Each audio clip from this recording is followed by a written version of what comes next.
ውድ ቻናላችን ቤተሰቦች እንኳን ወደ ቻናላችን በደህና መጣችሁ። ዛሬ የጨዋታ ቀን ነው። በእንግሊዝ ፕሪሚየር ሊግ የ31ኛ ሳምንት መርሃ ግብር በአሜሪካ ኤክስፕረስ ስቴዲየም ሊቨርፑል ከብራይተን ጋር የሚገናኝ ይሆናል። የዚህንም ጨዋታ ማች ፕሪቪው ይዤላችሁ መጥቻለሁ። እስከ መጨረሻው ደቂቃ ድረስ አብራችሁ ቆይታችሁ እንድትከታተሉት እንደዚሁም በጨዋታው ዙሪያ ያላችሁን ሀሳብ እንዳለ ኮሜንት ሴክሽን ላይ በጻፍ እንድታሳውቁኝ ሰብስክራይብ፣ ላይክ፣ ሼር እያደረጋችሁ የቻናሉ ቤተሰብ እንድትሆኑ በአክብሮት እጠይቃለሁ። አሁን በቀጥታ ወደ ማች ፕሪቪው የምንገባ ይሆናል። አብራችሁን ቆዩ። የዛሬው ጨዋታ እንግዲህ ሁለት ማጥቃት በሚወዱ ክለቦች መካከል የሚደረግ አጓጊ የሚባል ጨዋታ ነው። በዚህ ጨዋታ ላይ በሁለቱም ክለብ በኩል በጉዳት ምክንያት የሚያልፋቸው የተለያዩ ተጫዋቾች አሉ።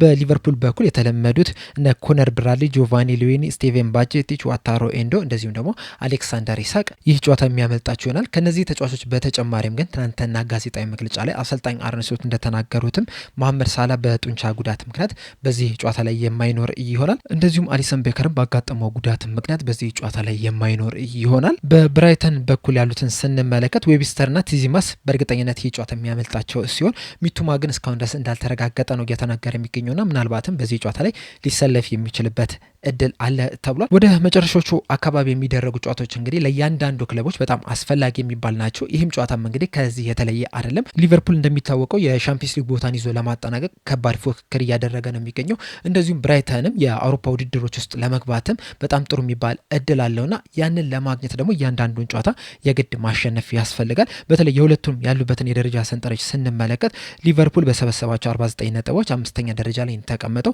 ብራይተን በበኩሉ በ40 ነጥብ 12ኛ ደረጃ ላይ የተቀመጠውና ከሊቨርፑል ጋር ያላቸው የነጥብ ልዩነት 9 ብቻ ነው። 6ኛ ደረጃ ላይ ከተቀመጠው ከቼልሲ ጋር 8፣ 7ኛ ደረጃ ላይ ከተቀመጠው ከብሬንትፎርድ 5 እንደዚሁም 8ኛ ደረጃ ላይ ከተቀመጠው ከኤቨርተን የ3 ነጥብ ልዩነት ብቻ ነው ያለው። በቀጣይ ሲዝን ደግሞ ከእንግሊዝ ፕሪሚየር ሊግ 8 የሚደርሱ ክለቦች በአውሮፓ ውድድሮች ላይ ሊሳተፉ የሚችሉበት እድል አለ። ምናልባትም እስከ 9 ክለቦችም በአውሮፓ ውድድሮች ላይ ሊሳተፉ የሚችሉበት እድል አለ። እናም ብራይተኖችም እንግዲህ ለዛም በጣም የተሻለ ቦታ ላይ ነው የሚገኙት። ስለዚህ ይህንንም ጨዋታ በጣም አክበደውት በጣም በጥንቃቄና በትኩረት ይገባሉ ተብሎ ነው የሚጠበቅ። ሊቨርፑልንም በጣም እንደሚፈትኑትም ይጠበቃል። በተለይ ደግሞ በሜዳቸው የሚያደርጉት ጨዋታ እንደመሆኑ መጠን ለሊቨርፑል ከባድ ፈተናን ይዞ ይመጣሉ ተብሎ ይጠበቃል። ከዚህ በተጨማሪም ሊቨርፑሎች ሮብ ምሽት ላይ ከጋላታሳራይ ጋር በሻምፒየንስ ሊግ ጨዋታ አድርገው ነበርና በዛ ጨዋታና በዚህ ጨዋታ መካከል ደግሞ የ2 ቀን ልዩነት ብቻ ነው ያለው። ሊቨርፑሎችም የ2 ቀን እረፍት ብቻ ነው ማግኘት የቻሉትና ይህም የጨዋታ መደራረብም ሊቨርፑል ላይ በጣም ከፍተኛ ተጽዕኖ ሊፈጥር ይችላል ተብሎ ነው የሚጠበቀው። ብራይተኖች እንደሚታወቀው የዛሬ ሳምንት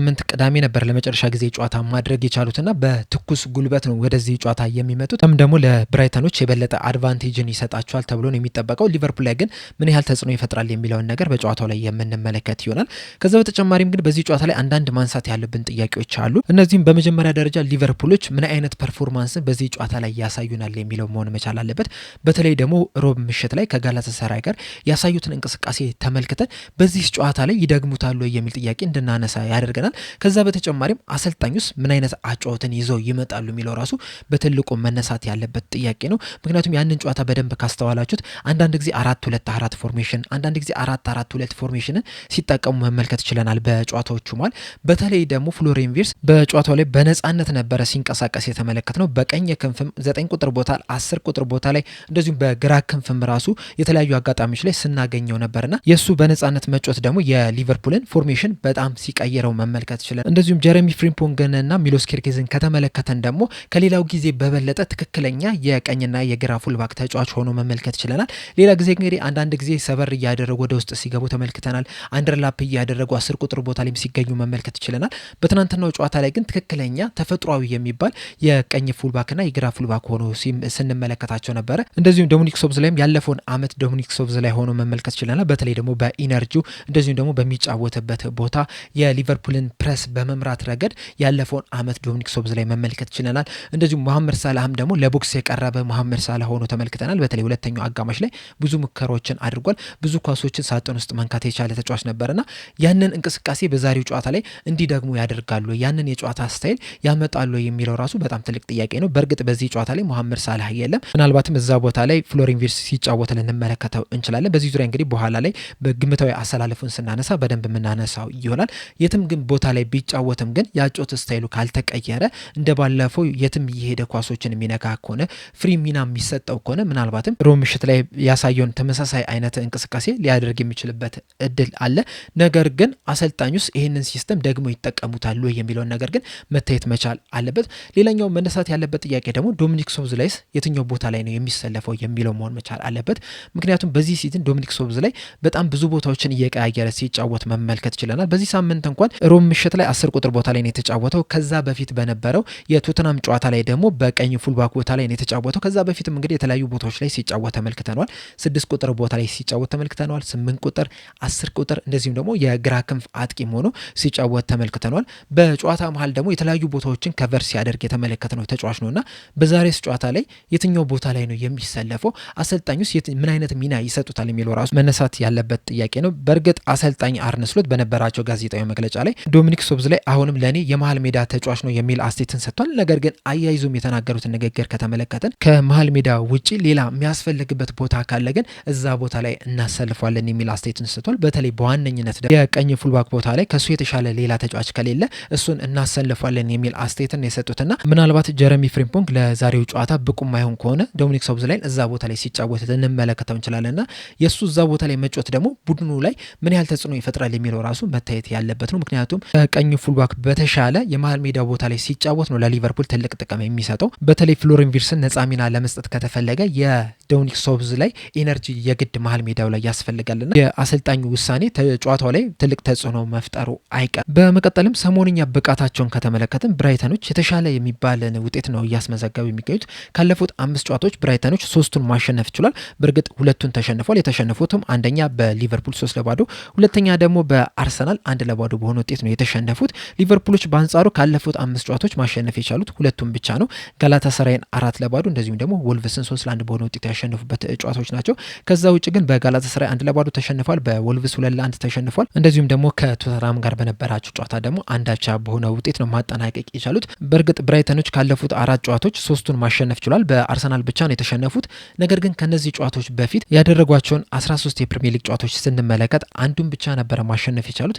በ6ቱ አቻ ሲወጡ በ6ቱ ደግሞ ሽንፈት አስተናግደው ነበረ። በዛ ሰሞኑን እንግዲህ አሰልጣኙ ከስራው መሰናበት አለበት የሚሉ አንዳንድ የብራይተን ደጋፊዎችን ስንሰማ ነበረ። ነገር ግን ያለፉትን 4 ጨዋታዎች ላይ ግን ብራይተኖች የተሻለ የሚባል እንቅስቃሴን እያደረጉ ነው የሚገኙት። ወደ አሸናፊነትም መመለስም ችሏል። ሊቨርፑልን ስንመለከት ካለፉት 12 የፕሪሚየር ሊግ ጨዋታዎች 4ቱን ብቻ ነው ማሸነፍ የቻሉት። ይህም ደግሞ በዚህ ሲዝን ምን ያህል እየተቸገሩ እንደሆነ በደንብ የሚያሳይ ነው። ከዚህ በተጨማሪም እንግዲህ እስካሁን ድረስ ባደረጓቸው 30 ጨዋታዎች 9ኙን ሽንፈት አስተናግዷል። በ7ቱ ደግሞ አቻ በሆነ ውጤት ነው ማጠናቀቅ የቻሉት። በአጠቃላይ በ16 ጨዋታዎች ላይ ሊቨርፑሎች ነጥብ መጣል ችሏል። ብራይተኖች በአንጻሩ ባለፉት 30 ጨዋታዎች 10 ሲያሸንፉ 10 አቻ ሲወጡ በ10ሩ ደግሞ ሽንፈት አስተናግዷልና ተቀራራቢ የሚባል ሽንፈትን ነው ማስተናገድ እየቻሉት። ከዛ በተጨማሪም ሊቨርፑሎች በመጨረሻ ደቂቃ ላይ በሚቆጠርባቸው ግቦች ደግሞ የተለያዩ ነጥቦችን መጣል ችሏል። በተለይ በዚህ ሲዝን ከ90 ደቂቃ በኋላ ሊቨርፑሎች 8 ጎሎችን ማስተናገድ ችሏል። ይህም የሚያሳየው ደግሞ መጨረሻዎቹ ደቂቃዎች አካባቢ ላይ ምን ያህል እየተዘናጉ እንደሆነ ነው። ብራይተኖች በአንጻሩ ወደ መጨረሻዎቹ ደቂቃዎች አካባቢ ላይ ጥሩ የሚባል እንቅስቃሴ ነው የሚያደርጉ። ብዙ ጎሎችንም ሲያስቆጥሩ መመልከት ችለናል። እንደዚሁም ደግሞ በሜዳቸው የሚያደርጉት ጨዋታ ላይም በጣም ጠንካራ የሚባሉ ናቸው። እስካሁን ድረስ እንግዲህ 15 የሜዳ ጨዋታዎችን ማድረግ ችሏል። ከነዚህ 15 ጨዋታዎች ደግሞ 6ቱን ማሸነፍ ችሏል። በ3ቱ ብቻ ነው ሽንፈት ያስተናገዱት። እንደዚሁም ደግሞ 22 ግቦችንም ማስቆጠር ችሏል። ይህ ማለት እንግዲህ በጨዋታ 1.5 አካባቢ ጎሎችን በሜዳቸው ያስቆጥራሉና ጥሩ የሚባል ሪከርድ አላቸው። ከሜዳቸው ውጭ ከሚያደርጉት ጨዋታዎች የበለጠ በሜዳቸው ጠንካራ የሚባሉ ቡድን ናቸው። ሊቨርፑሎች በአንጻሩ እንግዲህ በዚህ ሲዝን ከሜዳቸው ውጭ የሚያደርጉት ጨዋታ ላይ ያን ያህል አመርቂ የሚባል እንቅስቃሴን ሲያደርጉ አልተመለከትንም። እስካሁን ድረስ እንግዲህ ከሜዳቸው ውጭ 15 ጨዋታዎችን ማድረግ ይችላል። ከነዚህ 15 ጨዋታዎች 6ቱን ነው ማሸነፍ የቻሉት። በ6ቱ ደግሞ ሽንፈት አስተናግደዋልና ሊቨርፑሎችም እንደ ብራይተን ሁላ በሜዳቸው ጠንካራ ከሜዳቸው ውጭ ደግሞ በጣም ሲቸገሩ ነው እየተመለከትናቸው የምንገኘውና የዛሬው ጨዋታም እንግዲህ ለሊቨርፑል ከባድ ፈተና ይሆናል ተብሎ ነው የሚጠበቀው። የእርስ በርስ ግንኙነታቸውን ስንመለከት ደግሞ ባለፉት 22 ጨዋታዎች ሊቨርፑሎች 14ቱን ማሸነፍ ሲችሉ በ4ቱ ተሸንፈው በ4ቱ ደግሞ አቻ በሆነ ውጤት ነው ማጠናቀቅ የቻሉት። እንደዚሁም ደግሞ ያለፉትን 5 ጨዋታዎች ብቻ ብንመለከት ሊቨርፑል የተሻለ የማሸነፍ ብልጫ አለው። ከ5ቱ ጨዋታዎች በ4ቱ ማሸነፍ ሲችል በአንዱ ብቻ ነው ሽንፈት ያስተናገደው። እንደዚሁም በፕሪሚየር ሊግ ያደረጉትን ጨዋታ ብቻ ከተመለከትን ካለፉት 17 ግንኙነቶች ሊቨርፑሎች 10ሩን ማሸነፍ ሲችሉ ብራይተኖች 3ቱን ብቻ ነው ማሸነፍ የቻሉት። በ4ቱ ደግሞ አቻ በሆነ ውጤት ነው ማጠናቀቅ የቻሉት። በአጠቃላይ ሊቨርፑሎች ብራይተን ላይ የተሻለ ብልጫ አላቸው። ነገር ግን ደግሞ በብራይተን ሜዳ የሚደረጉ የፕሪሚየር ሊግ ጨዋታዎች ላይ ግን በተደጋጋሚ ሲቸገሩ መመልከት ችለናል። በአጠቃላይ እንግዲህ ያለፉትን 8 ግንኙነቶች ሊቨርፑሎች 4ቱን ማሸነፍ ሲችሉ ሳይችሉ በሁለቱ አቻ ወጥተው በሁለቱ ደግሞ ሽንፈት አስተናግዷል። ነገር ግን ያለፉትን 5 ጨዋታዎች ብቻ ከተመለከትን ሊቨርፑሎች አንዱን ብቻ ነው ማሸነፍ የቻሉ። ይህንም ደግሞ 2022 ላይ በተደረገ ጨዋታ ላይ ነው የነበረው። በዛ ጨዋታ ላይ እንግዲህ ሉዊስ ዲያዝ እና መሐመድ ሳላ ባስቆጠሩት ግብ 2-2 በሆነ ውጤት ነበረ ማሸነፍ የቻሉት። ከዛ በኋላ ግን የተደረጉትን 3 ጨዋታዎች ስንመለከት ብራይተኖች ሁለቱን ሲያሸንፉ አንዱን ደግሞ አቻ በሆነ ውጤት ነው ማጠናቀቅ የቻሉት።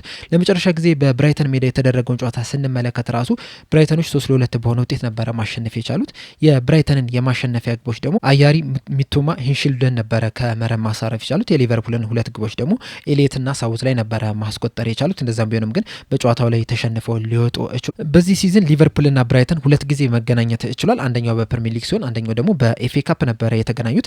በፕሪሚየር ሊግ በተገናኙ ሰዓት ሊቨርፑሎች በኢኪቲኬ 2 ግቦች ታግዞ ጨዋታውን 2-2 ነበረ ማሸነፍ የቻሉት። የመጀመሪያዋን ግብ ከተመለከተን ኢኪቲኬ በ46ኛው ሰከንድ ነበረ ማስቆጠር የቻሉና በዚህ ሲዝን ሊቨርፑሎች ካስቆጠሯቸው ፈጣን ግቦች መካከል ቀዳሚ ስፍራ ላይ የምትቀመጥ ነች። ለሁለተኛ ጊዜ የተገናኙት ደግሞ በኤፍኤ ካፕ ነው የነበረው። በዛ ጨዋታ ላይም ሊቨርፑሎች 3-2 በሆነ ውጤት ነበረ ማሸነፍ የቻሉት በከርቲስ ጆንስ፣ ዶሚኒክ ሶቦዝ ላይ እንደዚሁም ደግሞ መሐመድ ሳላህ ግቦች ታግዘው ነበር ያንንም ጨዋታ አሸንፈው መውጣት የቻሉት። እነዚህን 2 ጨዋታዎች ሊቨርፑሎች ያሸንፉ እንጂ ብራይተኖች ግን በጣም ጠንካራ የሚባል እንቅስቃሴን ማድረግ ችሎ ነበረ።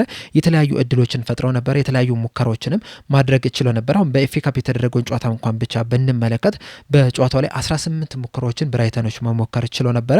ከነዚህ 18 ሙከራዎች ግን 3ቱ ብቻ ነበሩ ኢላማቸውን የጠበቀ ሙከራ የነበሩት። እንደዚሁም በሊቨርፑል ቦክስ ውስጥም 27 ጊዜ ኳስ መንካት ችሎ ነበረ። ሊቨርፑሎች በአንጻሩ በብራይተን ቦክስ ውስጥ 28 ጊዜ ነበር ኳስ መንካት የቻሉትና ተቀራራቢ የሚባል እንቅስቃሴ ነበረ ማድረግ የቻሉት።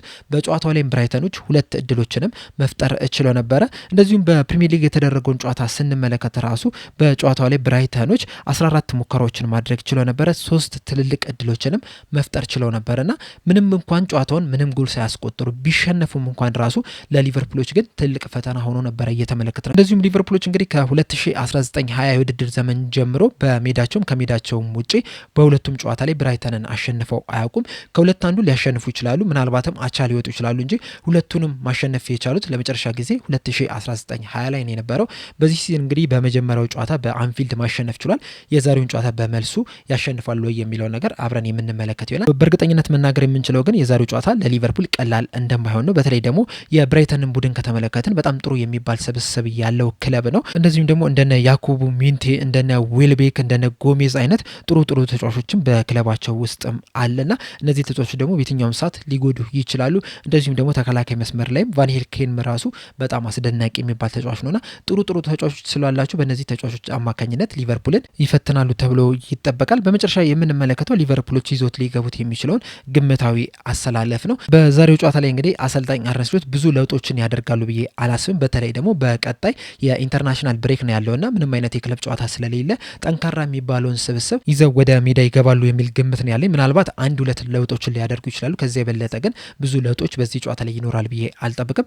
ከበረኛ ስንጀምር አሊሰን ቤከር ጉዳት በማስተናገዱ ምክንያት በዚህ ጨዋታ ላይ የማይኖር ይሆናል። ስለዚህም ማማርዳሽቪሊ በቋሚነት የሚጀምር ይሆናል። ተከላካይ መስመሩም ልክ እንደ ጋላታሳራይ ሁላ ተመሳሳይ አይነትን አሰላለፍን ተጫዋቾችን ይዘው ይገባሉ የሚል ግምት ነው ያለኝ።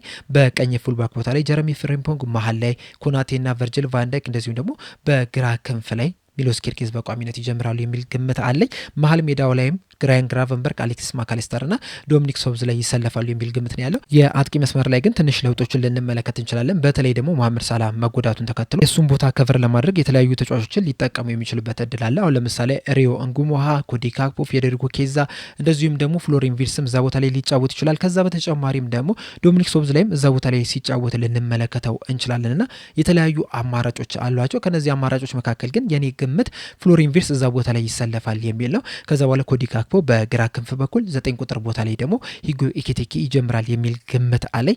ምናልባት ግን ዶሚኒክ ሶብዝ ላይን በግራ ክንፍ ቦታ ላይ አሰልፎ ከርቲስ ጆንስን በቋሚነት ሊያስጀምሩ የሚችሉበትም እድል እንዳለ ግን መዘንጋት የሌለበት ጉዳይ ነው የሚመስለኝ። በአጠቃላይ የኔ ግምታዊ አሰላለፍ ይህንን ይመስል ነበረ። እናንተ ግን በጨዋታው ላይ ያላችሁን አስተያየት፣ የጨዋታ ግምታችሁን እንደዚሁም ደግሞ ግምታዊ አሰላለፋችሁን እንዳለ ኮሜንት ሴክሽን ላይ በመጻፍ እንድታሳውቁኝ በአክብሮት እጠይቃለሁ። ለአሁን እኔ እዚህ ላይ አበቃው። እስከ መጨረሻው ደቂቃ ድረስ ስለተከታተላችሁኝ ከልብ አመሰግናለሁ። በቀጣይ በሌላ እስከምንገናኝ ድረስ ሰብስክራይብ፣ ላይክ፣ ሼር ማድረግ እንዳትረሱ። ቸር ያቆየን።